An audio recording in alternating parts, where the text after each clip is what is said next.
সবাইকে শুভ সকাল। আমার আরেকটি ব্লগে তোমাদের সকলকে স্বাগত। তোমরা তো জানো আমি কালকে বাবার বাড়ি থেকে চলে এসেছি আমার বাড়িতে। তো আসতে আমার অনেক রাতই হয়ে গিয়েছিল। তো রাত্রে আর ঘর বাড়ি পরিষ্কার টরিষ্কার করা কিচ্ছু হয়নি। ঘর বাড়ির যা অবস্থা ছিল তোমাদের বলে বোঝাতে পারবো না, যেমন ছিল মানে তেমনটিই ছিল আর কি, মানে এত নোংরা অবস্থা। তো কোনো রকমে বিছানাপত্র ঝেড়ে ঘুমিয়ে পড়েছিলাম। হ্যাঁ, তোমাদের আরও একটা জিনিস দেখানো হয়নি, যে আসার পথে আমার মেজো ননদ মানে ওদের পিসি আর কি, এই যে কিছুটা বড়ি আর ওর নিজস্ব গাছের খুব সুন্দর কুল হয় আর কি, তো ওই কুল আর বড়ি আমাদেরকে দিয়েছিল আর কি, মানে আমার মেয়ে নিয়ে এসেছিলো। তো সেগুলো এই ক্যারি ব্যাগের মধ্যে থাকলে খারাপ হয়ে যাবে, তাই এগুলো একটু ঢেলে রেখে দিয়েছিলাম। আর যেভাবে ছিল সেইভাবে সব ব্যাগপত্র যা ছিল সব রেখে দিয়ে আমরা ঘুমিয়ে পড়েছিলাম। ভাবলাম যে সকালে উঠে সব কিছু গুছিয়ে নেব। তো সকালে উঠে দেখছি কি অবস্থা, ঈশান আর কেয়া একেবারে অসুস্থ হয়ে গেছে, মানে দুজনেরই নাক বন্ধ, গায়ে হালকা তাপ আর জ্বর জ্বর ভাব। এবার ওদেরকে দেখে আমার তো মাথা খারাপ। আমি সকাল সকাল আবারও ওদের নিয়ে বেরিয়ে গেছি ডাক্তারের কাছে। তো আমরা যখন ডাক্তার দেখাই তো আমরা চলে আসি এই মালদাতে। তো সকাল সকাল কোনো কিছু মানে বাস টাস আর পাইনি, তো আমরা ম্যাজিক ধরে নিয়েছিলাম। তো ম্যাজিকেই আমরা এই মালদায় এসেছি, এসে আমরা নেমে গেছি এই হ্যান্ডাগালিতে। তো এখান থেকে টোটোতে করে আমরা চলে যাব সেই সোনো স্ক্যান আর কি। তো অনেকগুলোই টোটো এখানে দাঁড়িয়েছিল, তার মধ্যে একটা টোটো বললো যে হ্যাঁ যাব, তো সেটাতে আমরা চেপে বসলাম। মালদা মেডিকেল কলেজের সামনে দিয়ে যে রাস্তাটা হয় সেই গলি দিয়ে আমরা চলে আসছিলাম। আস্তে আস্তে আমার ছেলে বলছে, মা আমরা তো সকাল সকাল বেরিয়েছি, শুধু চা আর বিস্কিট পেয়ে প্রচণ্ড খিদা পেয়েছে, তো চলো আগে ডাক্তারের কাছে না গিয়ে আমরা কিছু খেয়ে নিই। তো শুধু আমার ছেলের দোষ দিলে হবে না, আমি ভাবলাম যে আমারও খিদা পেয়েছে, কেয়ারও খিদা পেয়েছে। আর সত্যিই তো তখন বেলা হয়ে গেছিলো প্রায় 10:30, আর সকাল সকাল বেরিয়েছি শুধু চা বিস্কিট খেয়ে, পেটে তো খিদা লাগবেই। তো আমরা ভাবলাম যে চল তাহলে আগে খেয়ে নিই, তারপরে নাহলে ডাক্তারের কাছে যাব। আর নাম তো আমরা বাড়ি থেকেই বুক করেছি, তো কোনো অসুবিধা হবে না, নাম লেখার ঝামেলাও নেই। তো সেই জন্য আমরা প্রথমে সোনো স্ক্যানে না গিয়ে আমরা আগে চলে গেলাম আমরা যেখানে আর কি খাই।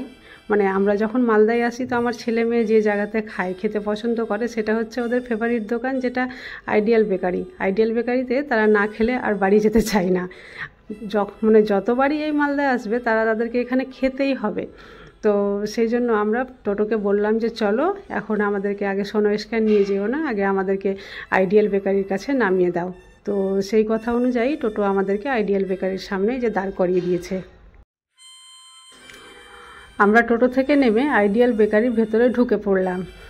আর ভিতরে গিয়ে চারিদিকটা ঘুরে দেখলাম। আমার ছেলে বলছে যে কি খাবে না খাবে সে বুঝতেই পারছে না, পেট ভরার কিছু খেতে হবে। তাই আমি বললাম তুই যেটা খাস এখানে এসে সেটাই খা, সেটাই অর্ডার দে। তো বলছে এত বেলা হয়ে গেছে পাওয়া যাবে তো? আমি জিজ্ঞেস করে দেখ না, পাওয়া যেতে পারে। তো বললো যে হ্যাঁ আছে, তার মানে ও খায় ছোলা ভাটোরা আর পরাঠা। তো এখানের আবার একটা অন্যরকম সিস্টেম রয়েছে যে আগে টোকেন কাটতে হবে। টোকেনটা কাটা হয়ে গেল আর আমরা গিয়ে টেবিলে সবাই হাত মুখ ধুয়ে বসে পড়লাম। তো শুধু একটাই প্লেট রেডি ছিল আর বাদ বাকি পরোটা ভাজা ছিল না। তো একটা প্লেট দিয়ে গেল। তো ঈশানকে বললাম যে তুই এটা খেতে শুরু করে দে, আমরা ওয়েট করছি, তুই খা। আমাদের প্লেট আসতে একটু দেরি হয়েছিল, কারণ বেলা তো অনেক হয়ে গেছিলো, আর এটা সকালের মানে ব্রেকফাস্ট হিসাবে এখানে বিক্রি হয় আর কি। তো আমাদের যেহেতু 10:30 পার হয়ে 11টা বাজতে চলেছিল, তো একটু মানে ভাজতেও সময় লাগবে, তো আমরা একটু বসেই ছিলাম। এই যে কিয়াকে দেখো, ওকে সর্দি লেগেছে তো সে নিজের ন্যাপকিন দেখাচ্ছে। এইদিকে আমাদের যখন প্লেট আসলো ততক্ষণে ঈশানের কিন্তু খাওয়া কমপ্লিট। কিয়াকে দেখো হাত দেখিয়ে বলছে যা তুই কাজটা খুব ভালো করেছিস, যে খেয়ে শেষ করেছিস, এবার বসে বসে দেখ আমরা খাচ্ছি।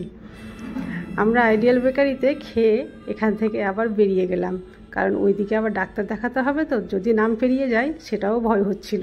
এবার টোটোর সামনে গিয়ে টোটোকে বললাম যে চলো সোনো স্ক্যান যাবো। তো এই টোটো বললো যে না আমি এই রুটে যাব না। মালদার এটাই একটা ঝামেলা, কোন সময় এই রুট কোন সময় ওই রুট কোনটা যে চালু থাকে আমরা নিজেও বুঝতে পারি না।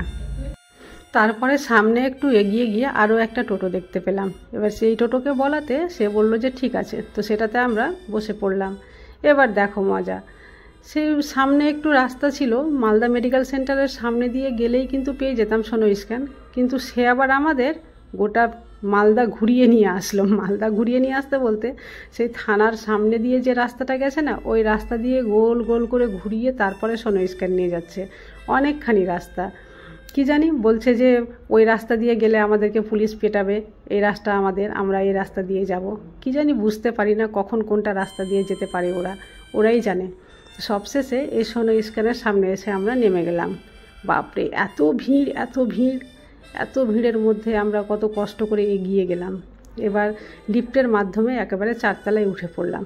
এখানে এসে আর একটা ঝামেলা, যদিও নাম বুকিং করা থাকে তবুও এই কাউন্টারে এসে কিন্তু টোকেন নিতেই হবে। টোকেনটা কোনো রকমের নিলাম, ওরা 2 ভাই বোনকে এখানে বসিয়ে রেখেছিলাম, আমি গিয়ে টোকেনটা কালেক্ট করলাম। তারপরে কিন্তু ভিডিও আর করা অ্যালাউ ছিল না, তাই করতে পারলাম না। এবার আমাদের ডাক্তার দেখার কাজ শেষ। তো চেপেছিলাম আমরা লিফটে, কিন্তু নামার সময় খুব একটা কষ্ট হয় না, তাই ঝরঝর করে সিটি দিয়ে নেমে পড়লাম। উঠার সময় একটু কষ্ট হয়, তাই লিফটেই উঠতে হয়।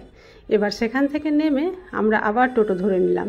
এবার চলে আসছি রথবাড়ি, কারণ সেখানে আবার বাস ধরতে হবে, বাস ধরে আবার আমরা বাড়ি চলে যাব। এবার রথবাড়িতে আসছি, আস্তে আস্তে রাস্তায় আমার মেয়ে বলছে যে মা, এখানে তো মল আছে, একটু দাঁড়াও, মলে কিছু শপিং করব। তো আমি চল, রাস্তায় যেখানে মল দেখবো সেখানে দাঁড়িয়ে যাব। এবার দেখছি তো আমরা এগিয়ে পার হয়ে চলে যাচ্ছি, যে মলে আমরা যাব আর কি সেটা পার হয়ে চলে গেছি। এবার স্টাইল বাজারের সামনে আমাদেরকে গিয়ে নামাচ্ছে। আমরা বলছি দাঁড়াও দাঁড়াও, আমরা পিছনে নামবো, আমাদেরকে এখানে নিয়ে এসে নামালো। বারে বারে স্টাইল বাজারে আমরা শপিং করব কেন, আরও তো মল রয়েছে, তাই না?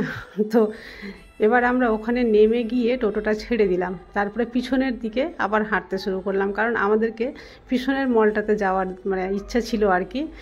তো সেই দিকে আমরা এগিয়ে গেলাম বাজার কলকাতা। তো বাজার কলকাতায় আমরা ঢুকে পড়লাম।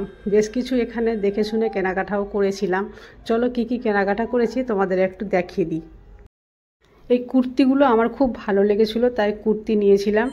আর ঈশান নিয়েছিল জলের বোতল। তো জলের বোতল নেওয়ার জন্য আমাদের উপরেও চাপতে হয়েছিল, ফার্স্ট ফ্লোরে চেপেছিলাম আর কি, সেখানে জলের বোতলগুলো বিক্রি হচ্ছিল। তো ওখানে গিয়ে আবার জলের বোতল নিল, আর একটা পারফিউম নিয়েছিল ঈশান, আর কি জানি কিসের কি একটা জিনিস কিনলো নিজের জন্য। তো এগুলো মিলিয়ে অনেক কিছুই জিনিস হয়ে গিয়েছিল। তো আর তারাও ছিল বাড়ি আসার, কারণ একেবারে রোদ মাথার উপরে ছিল আর একেবারে ক্লান্তও হয়ে গিয়েছিলাম। তো খুব তাড়াতাড়ি বাজারটা করে নিয়েছিলাম, খুব বেশি একটা দেরি হয়নি, আধ ঘন্টার মধ্যে আমরা শপিং করে এখান থেকে আমরা বেরিয়ে পড়লাম।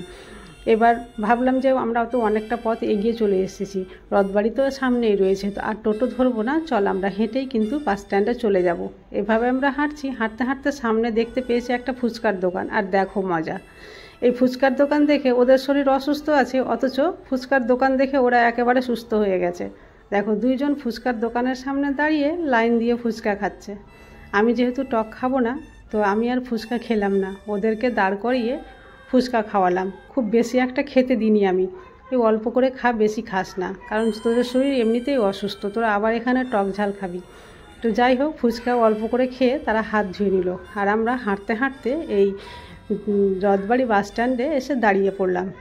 এসে দেখছি একটা বাস ছুটছিল, সেই মুহূর্তে বাসটা কিন্তু একেবারে ফাঁকা ছিল, আর আমরা চেপে পড়লাম। দেখো সিটগুলো কতটা ফাঁকা, তাড়াতাড়ি করে আমরা বসে পড়লাম। তো আজকের ব্লগ আমি এখানেই শেষ করছি, দেখা হবে নেক্সট ব্লগে। ততক্ষণ পর্যন্ত তোমরা সবাই ভালো থাকো।